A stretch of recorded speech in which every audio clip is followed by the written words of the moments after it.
What is going on, guys? When I left my truck parked for the holiday season, I came back and found the battery was totally dead. I decided to look into it and see what was causing this power draw when my truck was parked for a couple of days. When I found the issue, it cleared up the battery drain. It also cleared up a couple other issues that I was experiencing with the truck. I decided to make this video to show you exactly what I did so that if you're experiencing similar issues, you might be able to get yours fixed as well. Let's get into it. First thing we're going to do is grab a multimeter. This is a super cheap one. You don't need anything crazy expensive because we're going to be testing the draw on the battery. We're going to be setting our multimeter to 10 amps. So we're going to take our red lead here and we're going to be putting it in the position for testing 10 amps. Now we can set our multimeter. And to test for draw, we're going to be removing only the negative battery cable from the battery post. We're going to be putting our multimeter in what's called a series. One of the connections is going to be on the battery post and the other one is going to be connected to the battery cable. That's going to let our multimeter determine the amount of draw that's getting pulled on the battery. Find a way to clamp one lead to the post and one of them to the battery cable. And once I got those connected, we can see my abnormally high amperage draw on my battery. So abnormal, it's almost like I left my door open and the dome light on, which is exactly what I did. So as soon as I close the door, we can see the actual rating, which is about 200 milliamps, which is still way more than you want when your car is sitting. In general, a sitting truck like this should have anywhere between 20 to 50 milliamps, which would be 0.02 to 0.05 amps. At the 200 milliamp mark, we can easily see how the truck died over just a couple days of sitting. Now that we have our multimeter in place, we can go over here to our fuse panel, which is right underneath the steering wheel column. Because this is an older truck, we're just going to be using the classic method of pulling fuses. We're going to pull the fuse and then check on the multimeter to see which one pulled will reduce the draw. For the sake of the length of the video, I'm not going to be pulling every one of these fuses. I'm going to be showing you the two fuses that I pulled and found were causing the biggest draws on the vehicle. The first and biggest draw on the vehicle was this fuse right here. And as soon as I pull it out, we can see the multimeter jumps from 190 milliamps to 60 milliamps. And that's exactly what we're looking for. That big draw being reduced and getting closer to normal. And as soon as I put the fuse back in, that number spikes back up. If we take a look at our fuse guide on the panel that I took off to get into our fuse box, we can see that that fuse, number 6, is for our speed control, aka our cruise control. This is the servo right here next to the brake booster. And now that we know that our power draw is coming from our cruise control, we can take a look at a couple different systems to see which one is causing this big power draw. And the first thing we're going to look at is the servo itself.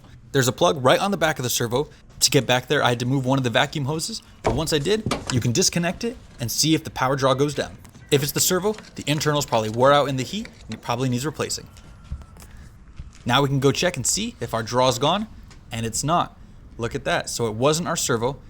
And now that we know it's not the servo drawing power, we can continue to look and see what's causing this issue. The next place you can look, if you have one, is your brake pressure switch, usually connected right on your master cylinder, right there. Sometimes these can fail and cause the cruise control module to continue drawing power. Or in many cases, the wires can melt together, causing issues. In fact, Ford put out a recall for this harness because it had caused issues in the past. But if, like me, you don't have one of these, we can move on to the next part of the test. The next place we can look is right behind our glove box. In a lot of these vehicles, including the two-wheel drive models, you'll find the shift on the fly module here. If you're a two-wheel drive vehicle, you probably won't use it, but it can still cause power drain if you do have one. So let's take a look back here and find mine. Got the glove box removed, and there's nothing back here that looks like our shift on the fly module. So now we can put our glove box back in and continue looking for our power draw. The next thing we're going to look at is our cruise control module. It's normally located under the cigarette lighter, and the bracket holding it in place has two 8mm bolts. I unmounted it already so you wouldn't have to sit through all that. But now we can remove these two plugs and see if that changes any of our draw.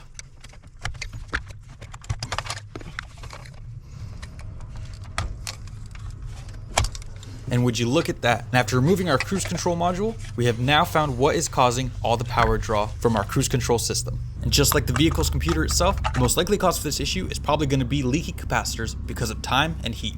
Even with that module removed, we are still at 60 milliamps, which is a little bit high for what we're looking for as a resting draw for this truck. And after doing a little bit more digging, I found that by removing this fuse right here, we can get from 60 milliamps all the way to 20 milliamps, which is perfect. And this fuse right here, number 17, is for our rear automatic braking system.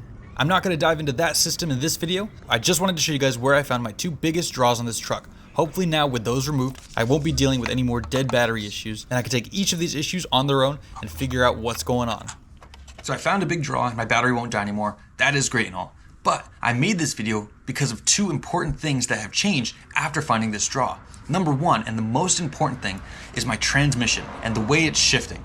My transmission is pretty freshly rebuilt, and even then it still had some times of bucking or jerking when we go from fast to slow or slow to fast. I chalked it up to it just being an old engine with kind of old tech transmission that really wasn't all that great. But once I removed the rear automatic braking system fuse and that cruise control fuse, it has been shifting like a modern transmission. So if you're experiencing any bucking or jerking issues, this might be something to look into. The second thing is my cold startups. When I leave my truck parked overnight, usually it will take a couple turnovers to get it started. But when I go out running errands and I jump back in the truck, it'll start up right away. At first, I wasn't entirely sure what that was, but after finding this power draw, I've realized overnight, power gets drawn from the battery, it's harder to start it up, and then the alternator recharges it as I'm driving around, and then when I get back in the car, it starts right up. So if you're having any symptoms like that, this also might be something you have to look into. The draw on my battery was so much that after a couple of days, the battery would die. The draw on yours might not be as aggressive, so it might not kill the battery after a couple of days, but it can still drain over a night or two and affect your startups. But those are the two big improvements that I found